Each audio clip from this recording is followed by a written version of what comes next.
श्री राम एक नाम अनेक रूप और हर रूप उतना ही मोहक, उतना ही गौरवशाली, उतना ही तेज से भरा और उतना ही दिव्य। श्री राम अपने बाल रूप में रामलला कहलाए और पूरी अयोध्या का मन मोह लिया। पिता के एक वचन पर वनवासी रूप धारण किया, महादेव की आराधना की और शिव भक्त बने। योद्धा रूप अपनाकर रावण रूपी बुराई का नाश किया।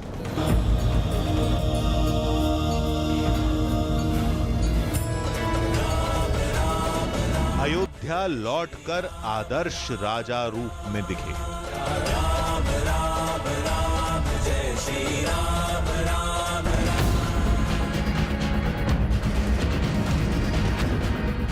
श्री राम का जीवन और उनके जीवन की हर कहानी एक मिसाल है। अपनी इस सीरीज श्री राम रूप में हम आपको राम के सभी रूपों के दर्शन कराएंगे।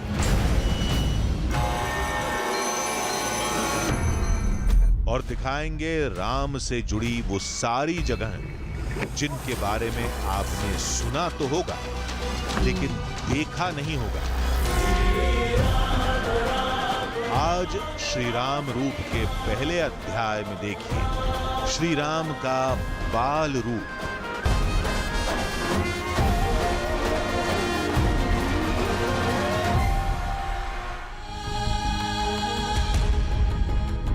उस भक्त के बने सारे बिगड़े काम, जिसके रोम रोम में राम। श्री राम का नाम आते ही उनके योद्धा, सन्यासी और राजा रूप की छवि उभर आती है। लेकिन राम का एक ऐसा रूप भी है जिसका जिक्र आते ही हर माता पिता की आंखें प्रेम से छलक उठती हैं। आज हम श्री राम के उसी अद्भुत रूप की बात करेंगे और सिर्फ बात ही नहीं करेंगे, उस रूप की कुछ निशानियां, कुछ सच्ची तस्वीरें भी आपको दिखाएंगे। यह रूप है भगवान का रामलला रूप, यानी श्री राम का बाल रूप। श्री राम का जन्म कहां हुआ वो सब तो आपने भी देखा होगा, शायद जन्मस्थान पर भी गए होंगे।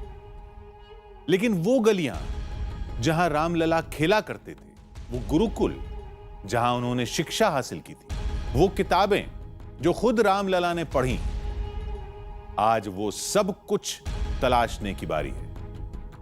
तो चलिए आज चलते हैं श्री राम के रामलला रूप से मिलने।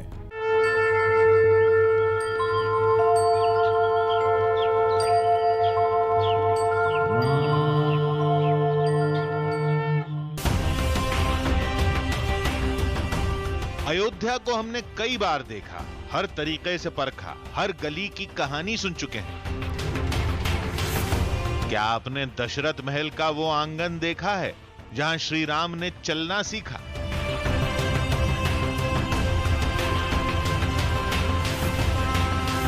श्री राम जय राम जय जय राम। कनक भवन में वो कमरा देखा है जहां श्री राम रहते थे? उनकी पाठशाला देखी है?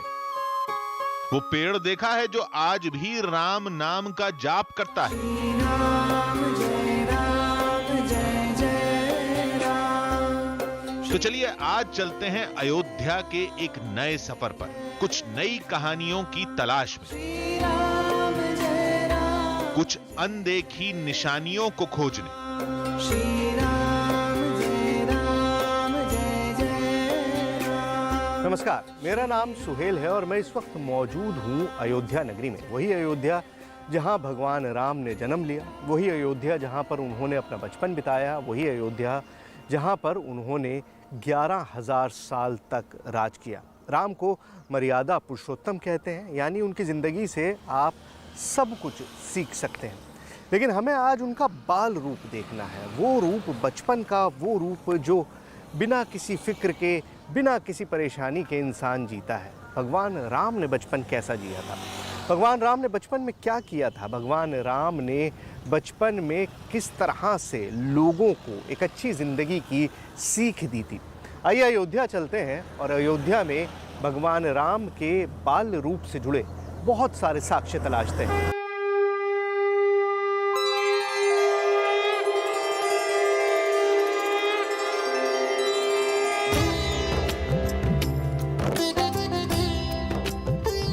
अयोध्या में जाते ही सरयू नदी का किनारा दिखता है। जय श्री राम अवधपति जय जय श्री राम। हर कोई दशरथ महल और कनक भवन का पता देता है, लेकिन हमारी निगाहें कुछ और तलाश रही थी। बाल रूप के साक्ष्यों की खोज में हमें वहां जाना था जहां महाराज दशरथ ने पुत्र प्राप्ति के लिए यज्ञ किया था। ये बात रामायण में भी लिखी है। दशरथ के कोई संतान नहीं हुए तब उन्होंने पुत्रेष्टि यज्ञ किया है। जग किया पुत्रेष्टि यज्ञ, तो कहा ऋषियों को बुलाए, जिसमें सिंघी ऋषि वशिष्ठ बुलावा, पुत्र काम सुख यज्ञ करावा। सिंघी ऋषि बुला करके कहा कि हम यज्ञ कराएंगे। तब उन्होंने कहा कि एक मनोरमा नदी है, यहाँ से 15 किलोमीटर दूरी पर है, कहा वो यज्ञ आप वहाँ कराइए। सरजुआ सूत्रे तीरे यज्ञ भूमिर विधीयताम, यह सरयू से उत्तर के तट पर यज्ञ का आप अनुष्ठान कराइए, जिससे आपका वो पुत्र प्राप्ति होगी। तो यहाँ से शुरू होता है भगवान राम के अवतार का जगह है, और ये मखौड़ा में है, वहाँ यज्ञशाला है।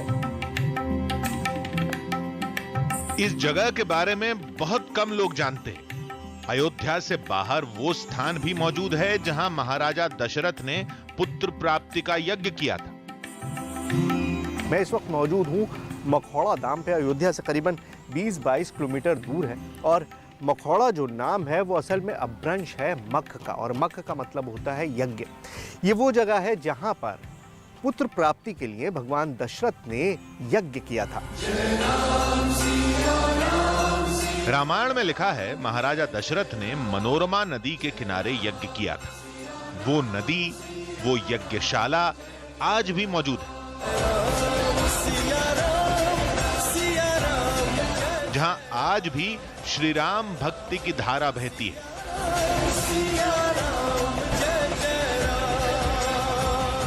देखिए, भगवान राम के बचपन की हम बात कर रहे हैं, बाल रूप की बात कर रहे हैं, लेकिन मखौड़ा धाम में, मख स्थान पे, ये वो जगह नहीं है जिसका बचपन से ताल्लुक है, बचपन से पहले का ताल्लुक है, क्योंकि यहाँ पर यज्ञ किया था राजा दशरथ ने। अब राजा दशरथ ने पुत्रेष्टि यज्ञ के लिए यज्ञ किया। कहाँ किया ये किसी को नहीं पता। बहुत सारी वेदियाँ बनी हुई हैं, एक वेदी यहाँ पर है, एक वेदी यहाँ पर है, और पीछे आएंगे तो वहाँ पर भी वेदी है। मतलब 4-5 वेदियाँ यहाँ पर बनी हुई हैं। किस जगह पर यज्ञ किया था ये किसी को नहीं पता, लेकिन जगह मार्क करने के लिए ये चारों तरफ जाल बना दिया गया है, और हर जगह पर वेदी बना दी गई है कि कई सारी वेदियाँ इस पूरे स्पॉट में बनी हुई हैं। और जगह, मान्यता यही है कि ये वो जगह है जहाँ पर राजा दशरथ ने यज्ञ किया था पुत्र प्राप्ति के लिए। अब सवाल ये पूछा जा सकता है कि यज्ञ यहीं क्यों किया गया था, कहीं और क्यों नहीं। बताया जाता है कि इसी मनोरमा नदी के किनारे श्रृंगी ऋषि का आश्रम था, जिनकी मदद से महाराजा दशरथ ने यज्ञ पूरा किया। देखिए, मखौड़ा धाम में वैसे तो कुछ ऐसा बचा नहीं है जो स्टैब्लिश कर सके कि ये मखौड़ा धाम था, वो जगह थी जहाँ पे यज्ञ किया गया है, लेकिन ये मनोरमा नदी बाकी है। मनोरमा नदी को देखकर भी आपको लगेगा कि इतनी छोटी सी नदी है, लेकिन इसके नाम से ही आपको पता लगेगा कि मन को लुभाने वाली नदी हुआ करती थी। श्रृंगी ऋषि का आश्रम यहीं कहीं आसपास था, और इसीलिए इस जगह को चुना गया यज्ञ करने के लिए। श्री राम जय जय राम। वक्त के साथ नदी का किनारा, यज्ञशाला का हुलिया बदल गया, कई नए निर्माण हो गए, लेकिन इस जगह से जुड़ी आस्था और परंपरा आज भी जीवित है। आज भी लोग यहाँ पर पुत्र कामना के लिए यज्ञ करते हैं। दशरथ जी महाराज के पास संतान नहीं था। यज्ञ स्थल भूमि को मख कहते हैं।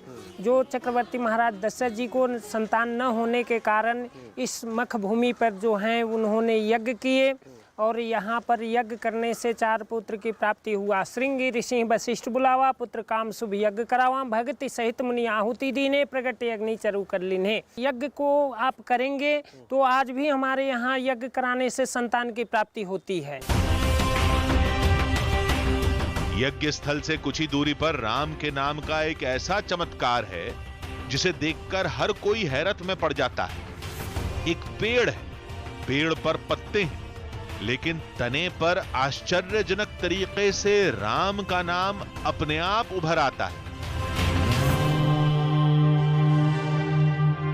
लेकिन मान्यता यह है कि इस पेड़ को भगवान हनुमान जी ने यहाँ पर लगाया था और उसके बाद से ही जिस तरह से उनके ऊपर हम तस्वीरों में अंकित दिखाते हैं कि सीना छापते हैं और राम लिखा होता है, उसी तरह से इस पेड़ में आप जहाँ पे भी वो करिए वहाँ पर आपको राम लिखा हुआ दिखाई दे जाएगा। ये मेरे कहने से मत मानिए, सिर्फ खुद इसको करके देखिए। हर जगह जहाँ आप करेंगे, ये देखिए, ये मैंने हटाया यहाँ से और ये क्या लिखा हुआ है, राम। ये पेड़ यहाँ कब से है कोई नहीं जानता। गांव वाले तो लंबे समय से देख रहे हैं, लेकिन ये नजारा अभी तक आम लोगों से दूर था। कई लोग परखने के लिए छाल हटाकर देखते हैं, वहां भी राम का ही नाम मिलता है। बड़ी बात क्या है? बड़ी बात यह है कि जब इस पेड़ की छाल उतरती है तो भी वही लिखा होता है। ये देखिए, ये मैं छाल हटा दे रहा हूँ यहाँ से और तब भी राम शब्द जो है वो पूरा लिखा हुआ दिखाई देगा। ये देखिए, मैं यहाँ से छाल हटाता हूँ, ये देखिए, ये पूरी मैंने छाल हटा दी, अभी भी क्या लिखा हुआ है, राम लिखा हुआ है। यहाँ जहाँ जहाँ से मैं छाल हटाऊँगा वहाँ वहाँ वही लिखा हुआ नज़र आएगा। ऊपर ऊपर ऊपर यहाँ पर थोड़ा सा और ऊपर करते हैं, ये देखिए, ये देखिए, मैंने पूरी छाल हटाई है, ये पूरी छाल हटाई है और ये पूरी छाल हटते ही यहाँ इससे ये छाल हटी है और ये छाल हटते ही र आ की मात्रा म, राम। अभी तो ये आगाज था। यज्ञ स्थल तो अपनी जगह सही है, लेकिन इस पेड़ का श्री राम के बाल रूप से कोई मतलब नहीं।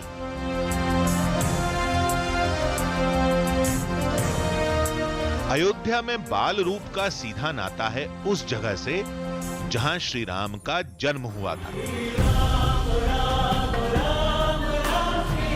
जिसकी कहानी आपने रामायण में पढ़ी है। राम लला का जो रूप आपने टीवी सीरियलों में देखा है, वो श्री राम जन्मभूमि अयोध्या में इस जगह पर है जहां त्रेता युग में राम लला का महाराज दशरथ के महल में जन्म हुआ था। देखिए, अयोध्या की कोई भी कहानी इसी जगह से शुरू होती है। ये राम जन्मभूमि का एंट्री पॉइंट है, मतलब मंदिर में जाने के लिए यहाँ से आपको अंदर जाना पड़ता है। इससे आगे कैमरा अलाउड नहीं है। तो कहीं पर भी अगर आप राम से जुड़ी किसी भी कहानी को जानना चाहते हैं तो शुरुआत कहाँ से करनी होगी? यहाँ से, इस स्पॉट से जहाँ पर मैं खड़ा हूँ, क्योंकि राम जन्मभूमि की जो शुरुआत है वो यहीं से होती है। ये वो चेक पॉइंट है, वो एंट्री पॉइंट है जहाँ से आगे कैमरा वगैरह नहीं जाता है। लेकिन जो सारी कहानी है वो यहीं से, रामलला की जो पूरी कहानी है वो इसी चेक पॉइंट से, इसी स्टार्टिंग पॉइंट से शुरू होती है। अंदर राम लला की अद्भुत मूर्ति है जो उनके बाल रूप का सबसे बड़ा साक्ष्य है। सुरक्षा कारणों से जन्मभूमि में कैमरा ले जाना मना है, लेकिन प्रशासन से मिली इस फुटेज में उस जगह को देखा जा सकता है। अब रुख करते हैं उस जगह का जहां श्री राम के बाल रूप से जुड़ी एक अहम निशानी है। पग पग चलना सीखे राम लला। वो आंगन जहां राम लला पले बढ़े, वो गलियारा जहां श्री राम ने चलना सीखा, महाराजा दशरथ का वो महल जहां श्री राम का बचपन बीता। सुन सब मनहारे। अयोध्या में दशरथ महल को बड़ा स्थान कहते हैं। राम कथा के मुताबिक महाराजा दशरथ अपनी तीनों रानियों के साथ इसी महल में रहा करते थे और इसी महल में श्री राम का बचपन बीता था, जिससे जुड़ी कई निशानियां आज भी मौजूद हैं। यह श्री चक्रवर्ती महाराज दशरथ जी का राजमहल है, जिसके लिए पूज्य श्री गोस्वामी तुलसीदास जी महाराज रामचरितमानस में लिखे हैं कि शोभा दशरथ भवन की को कवि वर्णय पार। इसकी महिमा का वर्णन कौन कर सकता है, किसी की सामर्थ्य नहीं है कि दशरथ जी के राजमहल के महिमा का वर्णन कर सके। क्यों? इसलिए कि सारे जगत का पिता यहाँ दशरथ जी को पिता कह करके संबोधित करता है।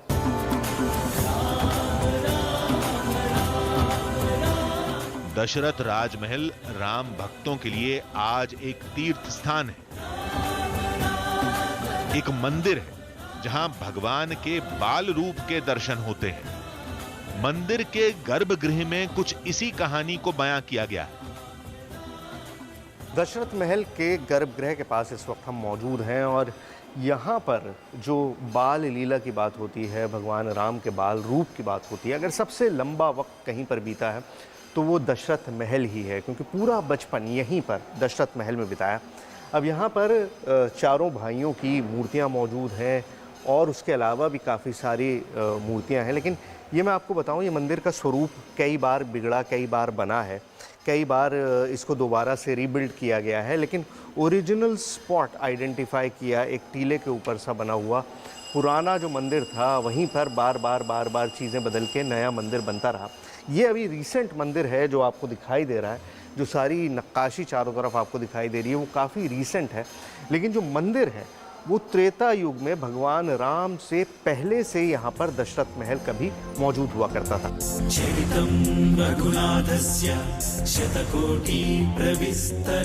इस राजमहल के चप्पे चप्पे पर श्री राम की बाल लीला से जुड़ी कहानियां हैं, तस्वीरें हैं।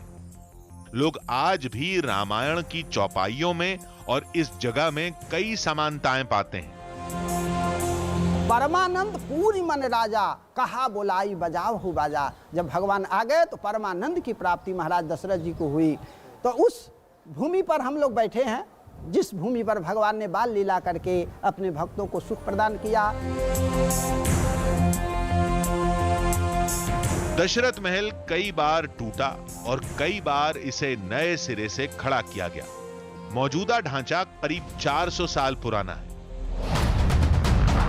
भवन नया है, लेकिन जगह वही युगों पुरानी रामायण के समय की है। इस जगह को सदियों पहले दशरथ का टीला नाम से पुकारा जाता था।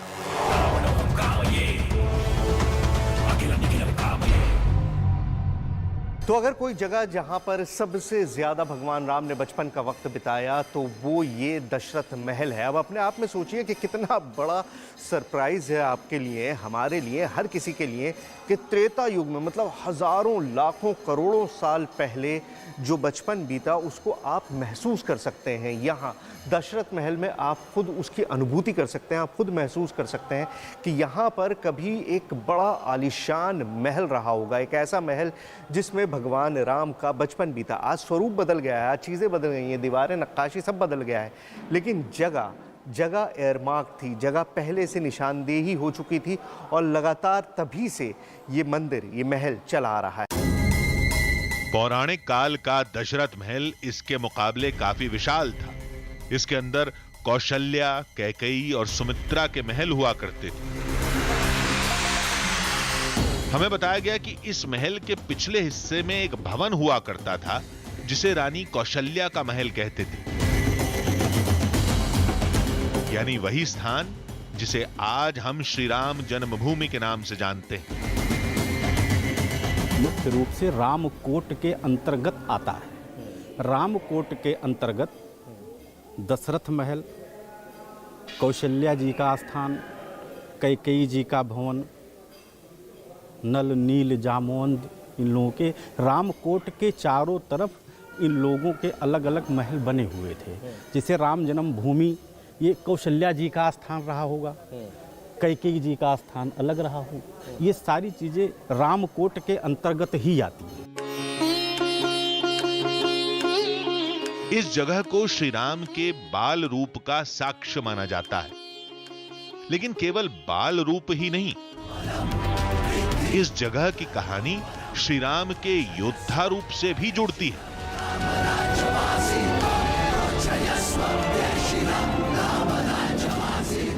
दशरथ महल में भगवान राम के बाल रूप का वर्णन तो आपने सुन लिया, लेकिन अगर एक तरह से ये कहें कि भगवान राम के योद्धा रूप की शुरुआत भी इसी जगह से होती है तो गलत नहीं होगा। भगवान राम को गुरु विश्वामित्र यहीं से, दशरथ महल से ही अपने साथ लेकर गए थे राक्षसों का वध करने के लिए। अयोध्या में श्री राम की बाल लीला से जुड़े साक्ष्यों की कमी नहीं है, लेकिन हमारी टीम को केवल उन जगहों की तलाश थी जिनका जिक्र वाल्मीकि रामायण में है, जिनकी पहचान रामचरितमानस की चौपाइयों में छिपी है। हमने एक जगह खोजी तो कई जगहें मिली, और वो भी वैज्ञानिक प्रमाणों के साथ।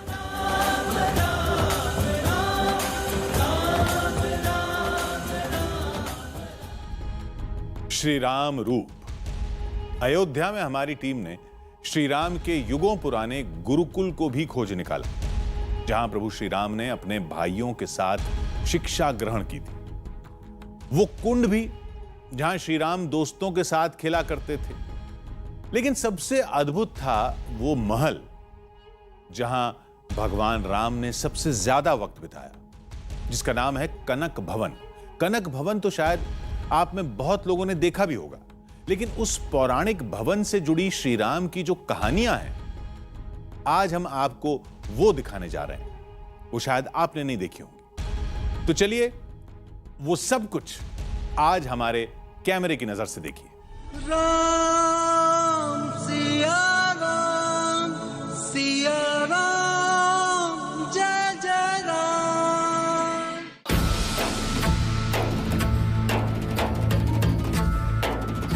कुछ कही, कुछ अनकही, कुछ सुनी तो कुछ अनसुनी। अयोध्या में श्री राम से जुड़े सबसे बड़े साक्ष्य को समझने के लिए हमारी टीम कनक भवन पहुंची। अयोध्या का जो सबसे खूबसूरत स्ट्रक्चर है, जो सबसे खूबसूरत इमारत है, मैं इस वक्त वहाँ पर मौजूद हूँ। कनक भवन नाम है इसका। अब कनक का मतलब सोना होता है, लेकिन जाहिर है ये इमारत इस वक्त सोने की नहीं बनी हुई है। लेकिन एक समय था जब ये महल बहुत खूबसूरत था और सोने का बना हुआ था। सीता जी को ये मुंह दिखाई के तौर पर दिया गया था। उसके बाद काफ़ी बिगड़ा, काफ़ी बना। अब जो बिल्डिंग है वो ओरछा नरेश के द्वारा बनाई गई है, तो काफ़ी रीसेंट है। लेकिन इस महल से जुड़ी, इस भवन से जुड़ी बहुत सारी ऐसी चीज़ें हैं जो बहुत चौंकाने वाली हैं। क्या है मैं आपको बताऊंगा, लेकिन पहले आप ये लेकिन अयोध्या के बाल कांड में भी कनक भवन का जिक्र है, जिस समय श्री राम बाल अवस्था में थे।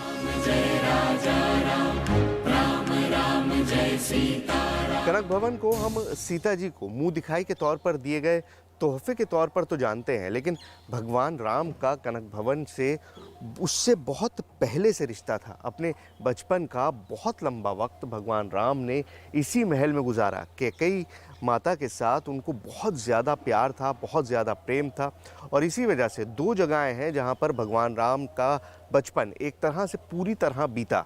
आप दशरथ भवन की बात करें या फिर ये कनक भवन।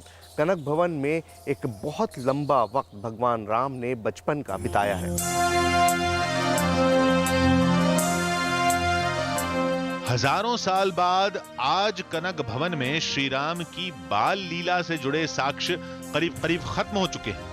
अब तो यहाँ राजा रामचंद्र की कुछ निशानियां ही बची हैं। कनक भवन में जो सबसे खास चीज़ है उसकी तरफ बहुत कम लोगों का ध्यान जाता है। ये जो आप देख रहे हैं ये दो पैरों के निशान बने हुए हैं, और मान्यता ये है कि त्रेता युग से ये निशान यहीं पर मौजूद हैं। और कहा जाता है कि इनमें से एक जो बड़ा पैर का निशान है वो राम जी का है, और जो छोटा है वो सीता जी का है। अब इस जगह के बारे में जो कहानियाँ हैं वो कहाँ से शुरू हुई मैं आपको बताऊँ कि यहाँ पर पत्थर लगे हुए हैं जिसमें साफ साफ लिखा हुआ है कि त्रेता युग में जब इस जगह को बनाया गया तब भी ये निशान यहाँ पर मौजूद थे।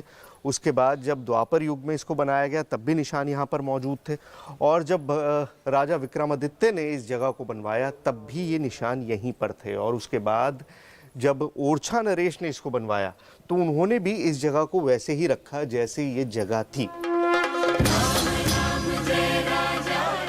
पौराणिक ग्रंथों के मुताबिक कनक भवन को महारानी कैकेयी ने सीता जी को भेंट में दिया था।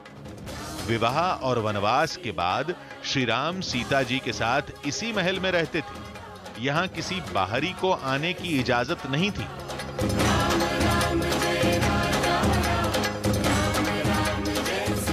अयोध्या में अगर कोई सबसे आइकॉनिक जगह है तो वो कनक भवन है। हर कोई पहचानता है कि कनक भवन में जिस तरह से आप देखिए कि श्रृंगार करा दिया गया है मूर्ति का इस वक्त, और यहाँ पर भगवान राम और भगवान सीता ने अपना पूरा जो विवाहित जीवन था, पूरा मैरिड जीवन जो है वो यहाँ पर बिताया था, और यहाँ पर किसी को भी आने की इजाज़त नहीं थी। और वही परंपरा आज भी यहाँ पर कायम है। आरती के बाद गेट्स वगैरह बंद कर दिए जाते हैं। अभी गेट खुला हुआ है, अभी आप देख सकते हैं कि वहाँ पर पूरा श्रृंगार करके सजा के पूरा वो कर दिया गया है, लेकिन उसके बाद ही गेट्स बंद कर दिए जाते हैं। और यहाँ पर कनक भवन में किसी को आने की इजाज़त नहीं थी, कोई भी, सिवाय जो सखियाँ थीं सीता जी की, उनके अलावा और किसी को भी यहाँ पर आने की इजाज़त नहीं थी। श्री रामचंद्र कृपालु। हम तो यही जानते हैं कि जहां श्री राम होंगे वहां उनके परम भक्त जरूर होंगे, लेकिन कनक भवन में महाबली हनुमान का कोई निशान नहीं मिला। फिर एक बेहद छोटा मंदिर नजर आया। राम जी के परम भक्त हनुमान जी को आपने जब भी देखा होगा उनके बगल में बैठा देखा होगा, लेकिन कनक भवन में ऐसा नहीं है। कनक भवन में उनको करीब में जगह नहीं मिली।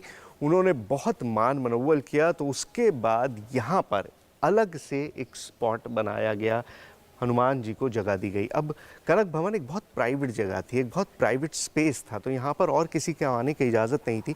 इसी वजह से हनुमान जी को भी जब जगह दी गई तो यहाँ पर साउथ फेसिंग दक्षिण मुखी हनुमान जी की एक छोटी सी प्रतिमा बना दी गई, और ये भी त्रेता युग से ही यहाँ पर मौजूद है। कनक भवन अयोध्या का सबसे भव्य महल है। मौजूदा स्वरूप 400 साल पुराना है, विक्रमादित्य के समय का, लेकिन इस जगह का इतिहास युगों पुराना है। इसका नाता श्री राम से भी है और श्री कृष्ण से भी। सबूत भी मौजूद है। कनक भवन के बारे में अगर आप जानना चाहते हैं तो इस भवन से जुड़ी सारी जानकारी इस पत्थर पर दर्ज है, और वाकई में मतलब अगर आप इसको पढ़ेंगे तो आप खुद हैरान रह जाएंगे कि क्या क्या हुआ है, क्या क्या बीता है, कितने युग ये जगह देख चुकी है। अब अगर मैं इसको पढ़ के आपको बताऊं तो इसमें लिखा हुआ है कि त्रेता युग से ये भगवान राम और सीता जी का महल था। उसके बाद इसको महाराज कुश ने द्वापर युग में बनवाया, फिर मिडिल ऑफ द्वापर मतलब द्वापर के बीच में महाराज ऋषभ ने इसको बनवाया। इसी तरह से बनते बिगड़ते ये आज का स्वरूप जो ओरछा नरेश ने बनवाया है वो अब यहाँ पर मौजूद है। लेकिन इस पत्थर पे जो सबसे सरप्राइजिंग चीज़ है, जो सबसे हैरान कर देने वाली चीज़ है, वो ये एक लाइन है, इन विजिटेड एंड लव्ड बाय भगवान श्री कृष्ण इन काली एज 614, मतलब 614 काली युग के अंदर भगवान कृष्ण इस जगह पर आए थे। मतलब अब आप खुद महसूस करिए कि एक जगह जहाँ पर भगवान राम भी कभी रहते थे और वहाँ पर भगवान कृष्ण भी आए थे। तो ये है इस कनक भवन की महत्ता। ये भले आज इसका स्वरूप बदल चुका हो, ओरछा नरेश ने इसको बनवा दिया हो, ये नई बिल्डिंग बन गई हो, लेकिन ये बात यहाँ पर दर्ज है, यहाँ पर लिखा हुआ है कि त्रेता युग से ये जगह इसी तरह थी, बनती रही, बिगड़ती गई, स्वरूप बदलते रहे, लेकिन पत्थर में पूरा इतिहास दर्ज है, द्वापर युग से त्रेता युग से लेकर अब तक का।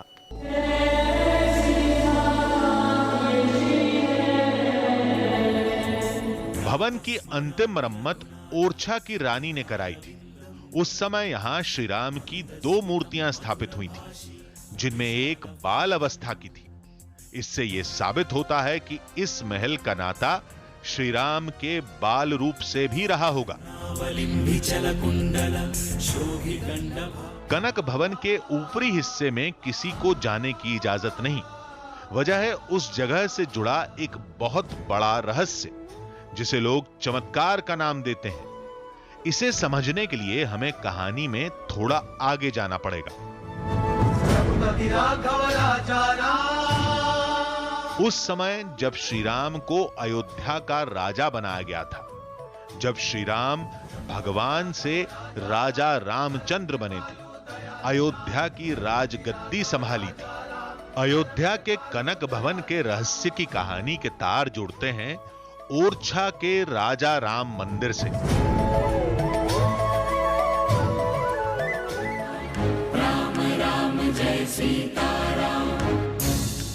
जहां कण कण में श्री राम है,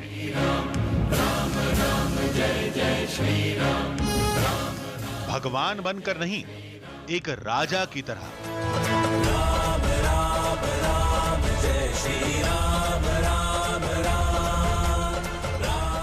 राजा रामचंद्र बनकर।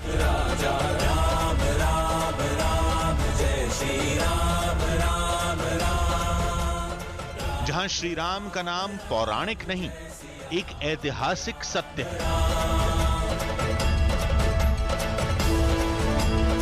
जहां राम राज्य कोई फसाना नहीं, एक हकीकत है। उस जगह का नाम है ओरछा।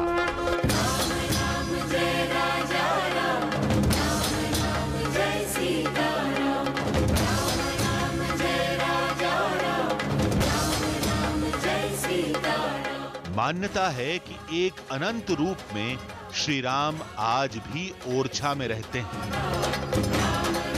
यहां के सिंहासन पर विराजमान है, नगर के राजा हैं। इसलिए लोग भगवान श्री राम नहीं, राम राजा कहते हैं। श्री रामचंद्र कृपालु भज मन भरण भव भय। लेकिन यह कहानी तो रामायण से बिल्कुल अलग है। रामायण के मुताबिक तो श्री राम अयोध्या के राजा थे।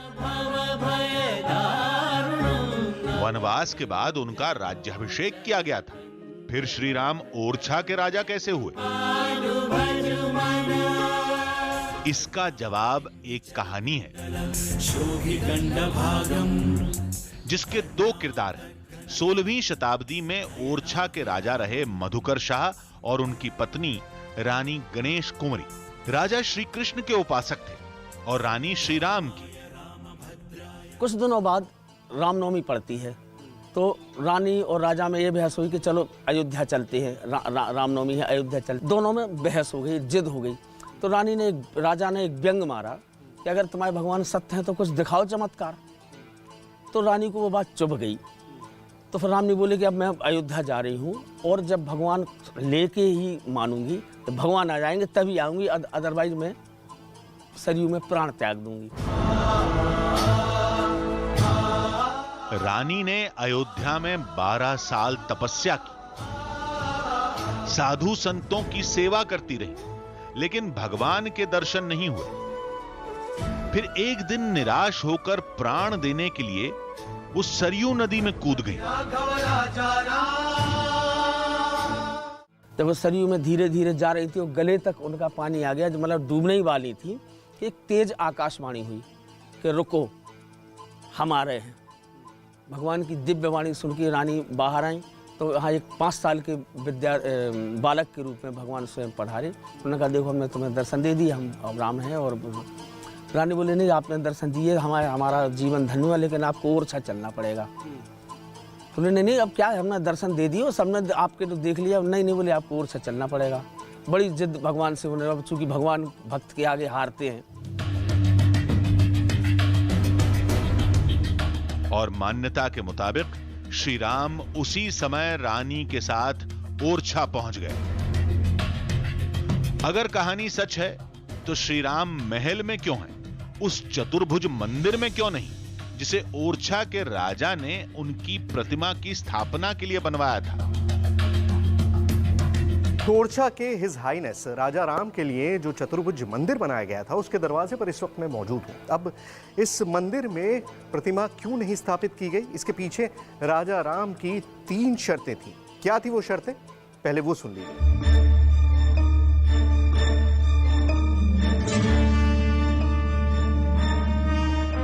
3 शर्तों की बात तब शुरू होती है जब श्री राम प्रतिमा के एक अनंत रूप में रानी गणेश कुंवरी के साथ ओरछा जाने के लिए तैयार हो गए। लेकिन उनकी 3 शर्तें थी। उसमें एक शर्त थी कि हम पुष्य नक्षत्र में चलेंगे, जो 27 दिन में एक बार आता है। दूसरी शर्त उनकी ये थी कि जहां हमें बिठाल दोगे हम वहां से उठेंगे नहीं। और तीसरी शर्त ये थी कि वहां के राजा हम होंगे, हम राजा होंगे, आपको वहां से हटना पड़ेगा। भगवान राम की इन शर्तों ने ओरछा का इतिहास बदल कर रख दिया। ओरछा से अयोध्या का डिस्टेंस, जो फासला है, वो करीबन 450 किलोमीटर है, लेकिन रानी को अयोध्या से लेकर ओरछा तक पहुंचने में 28 महीने और 28 दिन लगे। अब आप सोचेंगे कि महज 450 किलोमीटर के लिए 28 महीने का वक्त क्यों लगा? इसके पीछे थी एक वजह, राम जी की एक शर्त, जिसकी वजह से रानी महीने में सिर्फ एक दिन ही चल पाती थी।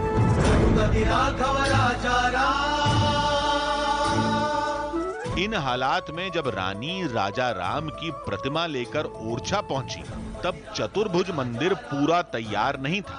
रानी ने प्रतिमा को अपने महल में रख दिया। मंदिर तैयार होने के बाद श्री राम की मूर्ति वहां ले जानी थी, लेकिन मूर्ति अपनी जगह से नहीं हिली।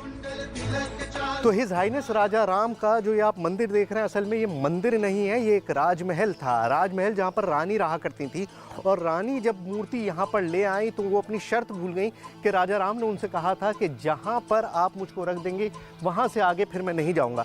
तो अल्टीमेटली रानी को अपना महल छोड़ना पड़ा और राजा और रानी इस महल में रहने लगे। ये जो सामने महल आपको दिखाई दे रहा है, ये बाद में बना, और क्योंकि वहाँ पर राजा राम का राज्य बस चुका था, राजा राम, हिज हाइनेस राजा राम वहाँ पर बस गए थे, इसलिए राजा रानी ने ये महल बनवाया ताकि यहाँ पर रह सके। श्री राम जय राम जय जय राम। महल के चारों तरफ महाबली के 4 धाम हैं। मान्यता के मुताबिक युगों पहले श्री राम को दिए एक वचन को ये आज भी निभा रहे हैं, जिसके मुताबिक श्री राम दिन में ओरछा में रहते हैं और रात होते ही अयोध्या चले जाते हैं। जय जय जय रघुनंदन राम, जय जय जय महाबली हनुमान। जब राम राजा और अयोध्या जी से चलने लगे तो वहाँ के अयोध्या जी वासी वालों ने रोका कि महाराज जी अगर अब ओरछा चले जाएंगे तो फिर अयोध्या जी में क्या रहेगा। फिर राम राजा बोले कि मैं दिन में ओरछा में वास करूंगा, लेकिन विश्राम करने अयोध्या जी आऊंगा। रात होते ही राम राजा के अयोध्या जाने की तैयारी शुरू हो गई। ओरछा के हिज हाइनेस राजा राम के दरबार बंद होने का वक्त हो गया है, रात का डिनर हो चुका है। उसके बाद उनकी जो जोत है उसको ट्रांसफर किया जाता है हनुमान मंदिर, क्योंकि अब ओरछा में उनका काम खत्म हो चुका है, दिन ढल गया है। अब जाना है अयोध्या, अयोध्या के कनक भवन में, जहां पे रात्रि बीतेगी। श्री राम जय जय राम। मान्यता के मुताबिक श्री राम के इसी काज के लिए महाबली हनुमान भी सदियों से ओरछा में है। दिव्य ज्योत हनुमान मंदिर पहुंची तो पूरी तरह से फूल डालते हुए लोगों के साथ ये पूरी बारात, मतलब एक दरबार के लोग आ रहे हैं, तो उनको यहाँ पर सौंपने के लिए यहाँ से हनुमान मंदिर अंदर जाएंगे।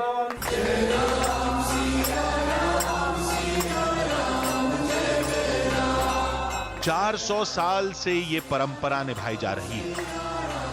कहते हैं दिन में ओरछा में रहने के बाद ज्योत बनकर श्री राम अयोध्या चले जाते हैं अपने भवन में आराम करने के लिए।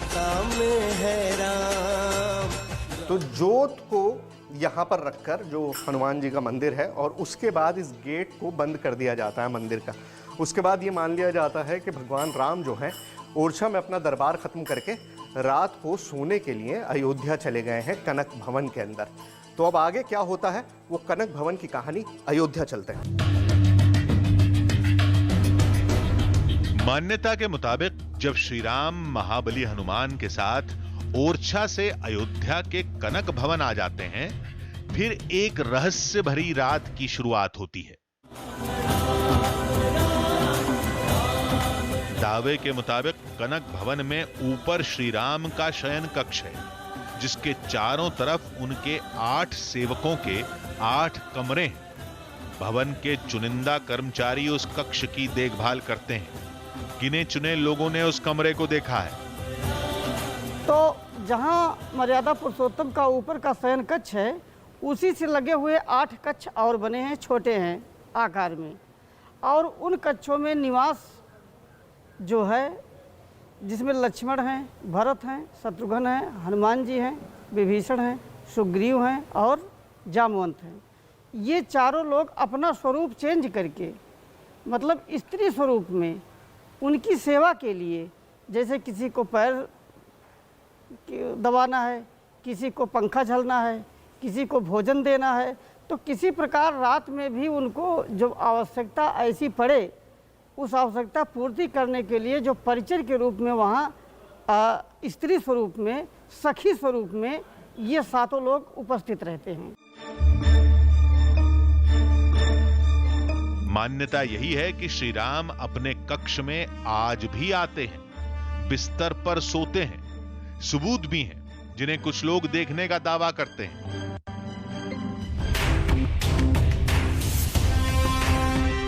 रामायण से लेकर अब तक अयोध्या का कनक भवन कई बार उजड़ा और कई बार बसा। फिर भी राम कथा से जुड़ी यहां की निशानियों को लेकर मान्यता आज भी बरकरार है। साक्ष्य भले ही खत्म हो जाएं, लेकिन जब तक कनक भवन की चमक रहेगी, तब तक यहां श्री राम कथा गूंजती रहेगी।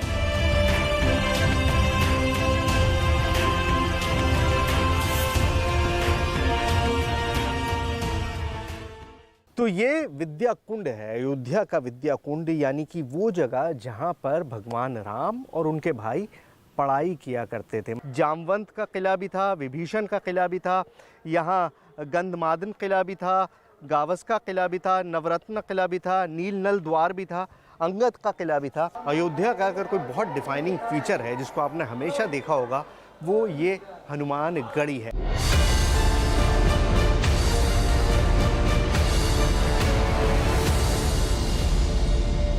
दावा यह है कि यह काफिला सीरिया के कच्चे तेल से भरे टैंकरों का है, जिसे अमेरिकी फौज ने चुराया है। सीरिया से चुराकर इस तेल को इराक के कुर्दिस्तान में ले जाया जाता है। पहले भी अमेरिका पर आरोप लगते रहे हैं, लेकिन अमेरिका की तरफ से कभी कोई सीधी सफाई सामने नहीं आई। इन आरोपों का मतलब यह है कि खुद को सुपर पावर बताने वाला अमेरिका तेल की चोरी में लगा है। सीरिया और इराक में हमेशा चलने वाली जंग का इस्तेमाल अमेरिका अपने फायदे के लिए कर रहा है और सीरिया के संसाधनों को जंग के नाम पर लूटा जा रहा है। उधर सीरिया और इराक में जारी जंग का फायदा उठाकर कच्चे तेल की बेहिसाब चोरी का मामला सामने आया। एक अंतर्राष्ट्रीय मैगजीन ने अमेरिका पर सीरिया का तेल चुराने का आरोप लगाया। यह आरोप इसलिए गंभीर है क्योंकि ऐसा ही दावा इससे पहले खुद सीरिया की सरकार भी कर चुकी है। और उससे भी ज्यादा हैरान करने वाली बात तो यह कि ऐसा बीते कई साल से लगातार हो रहा है। सीरिया और इराक के बीच सीमा करीब 600 किलोमीटर लंबी है। इसमें आधा हिस्सा ऐसा है जहां बरसों से विवाद चल रहा है। वहां पर जंग आतंकी संगठन भी लड़ रहे हैं, सरकारें भी लड़ रही हैं, सेनाएं भी लड़ रही हैं और सरकारों के अलग अलग संगठन भी लड़ रहे हैं। कुछ का दावा है कि वो जमीन की सुरक्षा कर रहे हैं, कुछ का दावा है कि वो युद्ध खत्म कराने की कोशिश में है। लेकिन सीरिया का दावा यह है कि अमेरिका जिस संगठन की अगुवाई कर रहा है वो केवल सीरिया को लूटने में लगा है। सीरिया के दावों की पड़ताल करने के लिए जब पत्रकारों की एक टीम वहां पहुंची तो उनको भी दावों में दम लगा। एक वेबसाइट पर छापी गई रिपोर्ट में दावा किया गया कि अमेरिका पर लगाए गए तेल चोरी के आरोप पूरी तरह सही हैं। यहां तक कि अमेरिका की सेना पर उन्हें जान से रोकने तक के आरोप भी लगाए गए। रिपोर्ट के मुताबिक अमेरिका की फौज एक नेटवर्क बनाकर इस चोरी को अंजाम दे रही है, जिसके लिए उन्होंने सीरिया और इराक की जंग का पूरा इस्तेमाल किया हुआ है। सीरिया के जिन इलाकों में कच्चा तेल निकाला जाता है वहां जानबूझकर उपद्रव फैलाने का आरोप अमेरिका पर लगा है, ताकि उसे काबू में करने के लिए कुछ खास सुरक्षा एजेंसियों की जरूरत पड़े। आरोपों के मुताबिक इन इलाकों की सुरक्षा एजेंसियां भी पूरी तरह अमेरिकी फौज के काबू में रहती हैं। इन्हीं एजेंसियों की मदद से तेल से भरे टैंकरों को निकाला जाता है। इसके बाद उस बॉर्डर से तेल इराक पहुंचाया जाता है, जहां सुरक्षा का जिम्मा अमेरिकी फौज के पास है। मतलब ये कि इराक और सीरिया की जंग में बिल्ली को ही दूध की हिफाजत का जिम्मा सौंप दिया गया है। जिस वक्त तेल के लिए पूरी दुनिया की अर्थव्यवस्था डोल रही है, उस वक्त अमेरिका तेल की चोरी में लगा है। दावा तो ये तक है कि कच्चे तेल के टैंकरों की सुरक्षा के लिए अमेरिका की फौज ने अपने हेलीकॉप्टर तक लगा रखे हैं। ये हेलीकॉप्टर टैंकरों के काफिले का तब तक पीछा करते हैं जब तक वो टैंकर कुर्दिस्तान न पहुंच जाएं। कुर्दिस्तान में अमेरिका की फौज का साथ पहले से कुछ संगठन देते रहे हैं, जिनकी मदद से तेल की चोरी का काम आसान हो जाता है। उधर पश्चिमी मीडिया का दावा है कि रूस में पुतिन के खिलाफ लोगों का गुस्सा चरम पर है। वहां जंग से बचने के लिए लोगों ने खुद को ही नुकसान पहुंचाना शुरू कर दिया। ऐसा इसलिए क्योंकि पुतिन ने रूस के लोगों को जबरन सेना में शामिल करने का फरमान जारी किया था, जिससे बचने के लिए एक लड़का अपना ही हाथ हथौड़े से तुड़वाता नजर आया। वीडियो में दिखा कि उसने एक टेबल पर अपना हाथ रखा और उसके दोस्त ने पूरी ताकत से उस पर हथौड़ा मारा। आरोप है कि वहां लोग जंग में हथियार उठाने से बचना चाहते हैं, लेकिन पुतिन का आदेश उनके लिए सिरदर्दी बन गया है, जिसके बाद लोग रूस छोड़कर किसी भी कीमत पर भागने को तैयार हैं। एक वीडियो में तो कजाकिस्तान की सीमा के पास लोगों का झुंड नजर आया। दावा किया गया कि वो सब अपनी जान बचाने के लिए रूस से भाग कर आए। В таком состоянии, не понимает, значит, что будет дальше. Он пока все в таком прострации. उधर रूस ने दावा किया है कि जंग से बचने वालों के खिलाफ सरकार एक्शन लेगी, खासतौर पर वो लोग जो बीमारी या चोट का बहाना बनाकर खुद को इससे दूर रख रहे हैं, उन्हें इसका अंजाम भुगतना होगा। और पुतिन के इसी फैसले ने वहां विद्रोह की चिंगारी भड़का दी, जिसके बाद रूस के लोगों के अलावा सैनिकों ने भी अपने कमांडर के आदेशों को नकारना शुरू कर दिया। जिसका वीडियो आया रूस के एक सैन्य कैंप से। वहां तो एक जवान ऐसा भड़का कि उसने एक कर्नल को ही आड़े हाथ ले लिया। वीडियो में वो जवान कर्नल को बुरी तरह लात घूंसों से पीटता नजर आया। हालांकि वहां मौजूद बाकी जवानों ने उन दोनों को किसी तरह अलग किया। उधर पश्चिमी मीडिया ने आरोप लगाया कि पुतिन अपने देश के लोगों को जबरन युद्ध की आग में झोंकने को बेताब है। दावा किया गया कि जंग में कई ऐसे लोगों को भी भेज दिया गया जिन्हें फौज का कोई अनुभव नहीं, जिससे डरकर लोग देश छोड़ने को मजबूर हैं। Сложная комната, тоже сложно. Никаких гостиниц нет, хостелов нет, ничего такого. पुतिन के फैसले का खौफ ऐसा है कि लोग रूस के अलावा किसी भी देश में पनाह लेने के लिए तैयार हैं। यही वजह है कि रूस की सीमा के नजदीक पहुंची सैकड़ों कारों की वजह से जैम लग गया है, तो वहीं हजारों लोग पैदल ही वहां से निकलकर बाकी देशों में शरण लेने की कोशिश में दिखे। हालांकि पुतिन अपने फैसले पर अड़े हुए हैं। उन्होंने जंग में अपनी ताकत बढ़ाने के लिए नए सैनिकों की भर्ती शुरू कर दी। रूस के लोगों को उम्मीद थी कि हजारों लोगों के देश छोड़ने के बाद पुतिन अपना फैसला वापस ले लेंगे। लेकिन दूसरी तरफ रूस के सरकारी मीडिया चैनल पर एक वीडियो जारी किया गया जिसमें जवान यूक्रेन में कहर बरपाने की तैयारी करते दिखाई दिए। जानकारी के मुताबिक ये वो लोग थे जो जंग में शामिल होने के लिए अपनी मर्जी से आ गया है, जिसके बाद उन्हें बाकायदा मिसाइल और गोलियां चलाने की ट्रेनिंग दी गई। हथियार उठाने से पहले उन्हें रूस की सेना की वर्दी दी गई। साथ ही सेना से जरूरी नियम कायदे भी सिखाए गए, जिसके बाद उनके सामने ड्रोन और ताकतवर टैंकों ने हुंकार भरी। इसके अलावा उन्हें जंग में अपने घायल साथियों को बचाने और अलग अलग फॉर्मेशन में हमला करने के गुर भी सिखाए गए। रूस ने दावा किया कि ये सब बिल्कुल नए सैनिक हैं जिन्हें जंग में भेजने से पहले उन्हें लड़ने की ट्रेनिंग दी गई ताकि वो मैदान में उतरकर रूस की जीत पक्की कर सकें। उधर चीन से चल रही हाई टेंशन के बीच ताइवान ने अपनी नौसेना में एक एम्फीबियस वॉरशिप शामिल कर लिया। अहम बात यह है कि यह जहाज ताइवान ने खुद बनाया है ताकि ताइवान चीन के किसी भी हमले का मुंह तोड़ जवाब दे सके। इस जहाज का नाम है यूशान, जो कि एम्फीबियस वॉरशिप है, यानी पानी का ऐसा जहाज जो ताइवान के सैनिकों को लैंड करवाने और चीन के निशाने पर मौजूद टापुओं पर सप्लाई लाइन को मजबूत भी करेगा। बताया गया कि 10,600 टन के इस जहाज में एक तोप लगी है, जिससे आसमान और जमीन पर मौजूद टारगेट को तो निशाना बनाया ही जा सकता है, एंटी एयरक्राफ्ट मिसाइलों का भी शिकार हो सकता है। वैसे तो अमेरिका ताइवान का सबसे बड़ा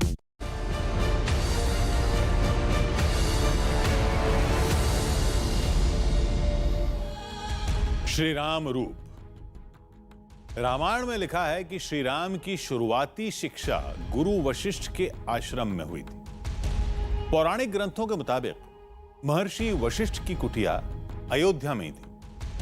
वो महाराज दशरथ के कुलगुरु भी थे। हमें गुरु वशिष्ठ के उसी आश्रम की तलाश थी। हालांकि अयोध्या में ज्यादा लोग उस जगह के बारे में नहीं जानते, लेकिन थोड़ी बहुत मशक्कत के बाद हमें वो आश्रम मिल गया। वहां हमें कुंड भी दिखे, शायद वही कुंड जिनका जिक्र रामायण में भी है। और माना जाता है कि रामलला अपने भाइयों और दोस्तों के साथ वहां आया करते थे।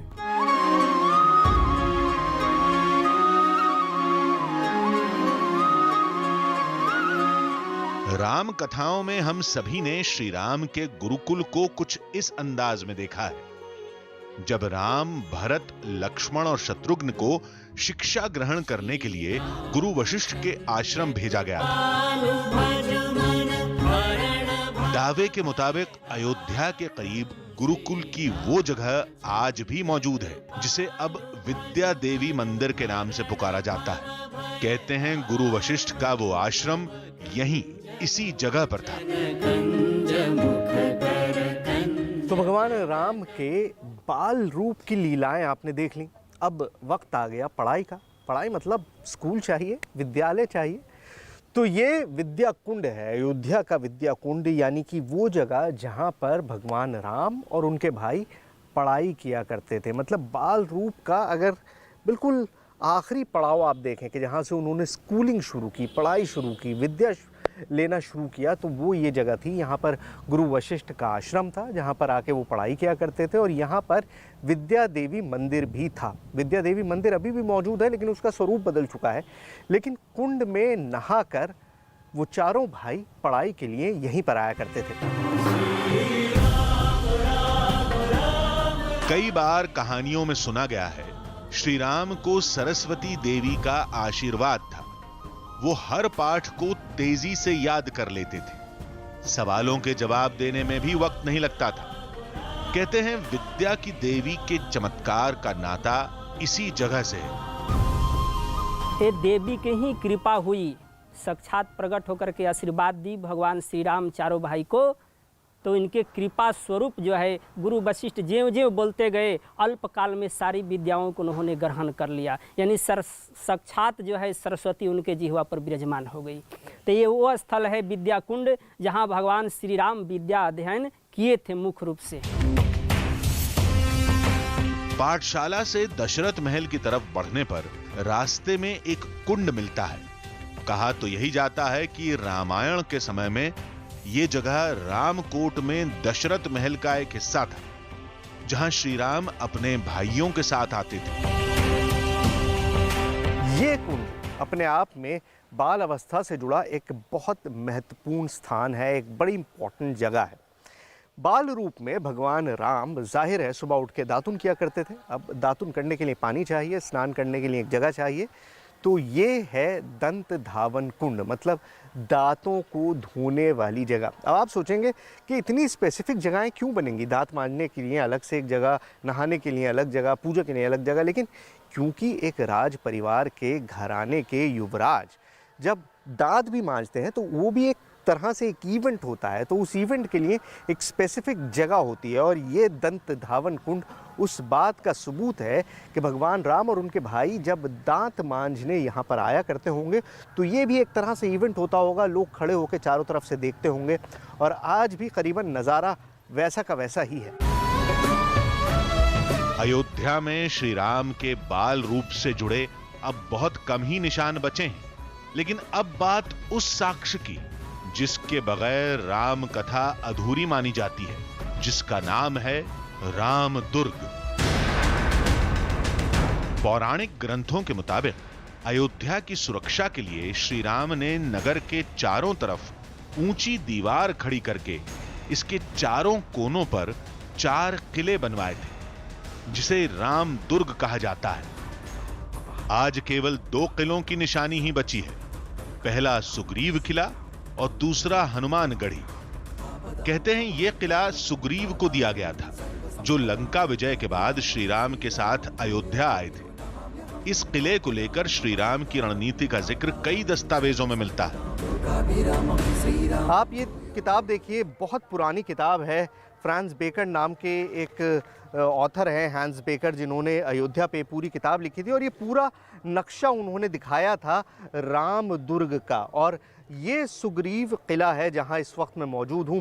सामने हनुमत किला है, हनुमत दुर्ग जिसको कहते हैं, आज जिसको आप हनुमानगढ़ी के नाम से जानते हैं। वो लाल जो आपको दिखाई दे रहा है वो हनुमंत किला था उस समय का, जिसको अब आप लोग हनुमानगढ़ी के नाम से जानते हैं। इसी तरह से जामवंत का किला भी था, विभीषण का किला भी था, यहाँ गंधमादन किला भी था, गावस का किला भी था, नवरत्न किला भी था, नीलनल द्वार भी था, अंगद का किला भी था। तो ये सारे किले चारों तरफ मौजूद थे उस समय में जब राम दुर्ग यहाँ पर मौजूद था। तो राम दुर्ग के चारों तरफ ये सारे, आप इस तरह से समझ लीजिए कि भगवान राम के जनरल्स थे, तो उनके किले के आसपास ही इन सब के किले भी बने हुए थे, इन सब के दुर्ग भी बने हुए थे। रामायण के समय के राम दुर्ग की कुछ ही निशानियां शेष हैं, जिनमें हनुमानगढ़ी के साथ ये सुग्रीव किला भी शामिल है। उस भवन की चर्चा वाल्मीकि रामायण में की गई है। तच्च में भवनम श्रेष्ठम शाशोक बनिकम महत मुक्ता वैदुर्य संकीर्णम सुग्रीवाय निवेदये। भगवान श्री राम ने कहा कि भरत ये जो मुक्ता वैदूर्य मणियों से सुसज्जित महल बनवाया है, जिसके चारों तरफ सुंदर वाटिका वगैरह सुंदर सुंदर पुष्प खिले हुए हैं, बहुत ही ये सुरम्य स्थान है, रमणीक स्थान है। तो ये महल तूने मुझे तो सौंप दिया, लेकिन अब मेरी आज्ञा है कि सुग्रीवाय निवेदये। ये मेरे मित्र हैं, मेरे दैत्य सखा हैं, मेरे साथ आए हैं और राजा हैं, तो ये महल इनको निवेदन कर दो।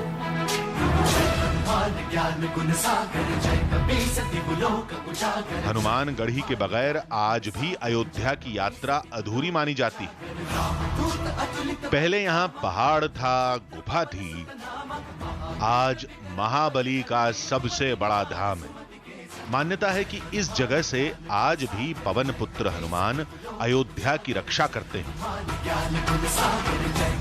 जहाँ जहाँ राम है वहाँ वहाँ राम के परम भक्त हनुमान है। और अयोध्या का अगर कोई बहुत डिफाइनिंग फीचर है जिसको आपने हमेशा देखा होगा, वो ये हनुमान गढ़ी है। अब गढ़ी का मतलब किला होता है, और ये वो किला था जो हनुमान जी को दिया गया था अयोध्या का। जैसे मैंने आपको पहले भी बताया है कि अयोध्या के चारों तरफ ये किले बने हुए थे, सुग्रीव किला, विभीषण किला, नीलंगत किला और ये हनुमान किला, जिसको आज हम हनुमान गढ़ी के नाम से जानते हैं।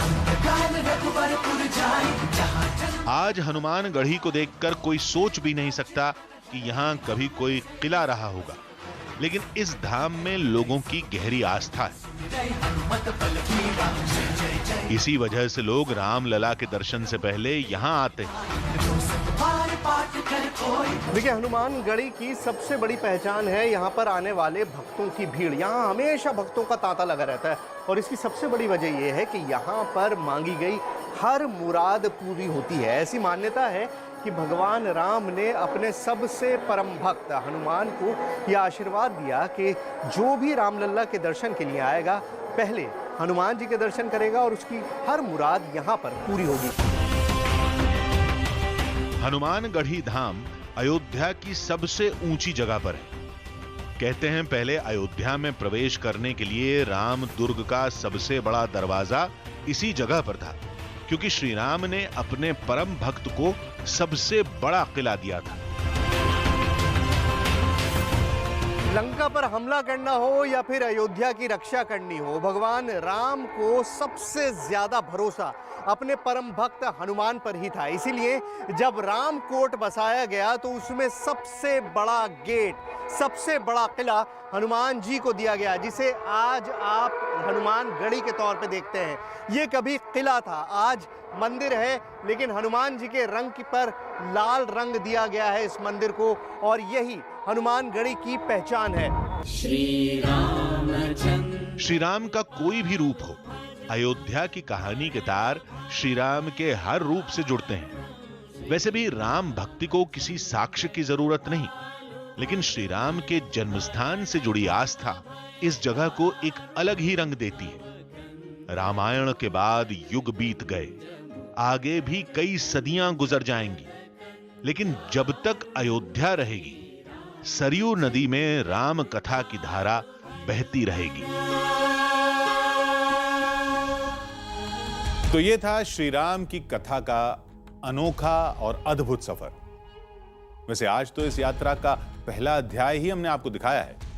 अभी तो बहुत दिखाना और बताना बाकी है। अभी बहुत कुछ तलाशना है, बहुत कुछ पता लगाना है। तो अगले हफ्ते फिर मिलेंगे राम कथा के अगले अध्याय में, किसी नए पड़ाव पर।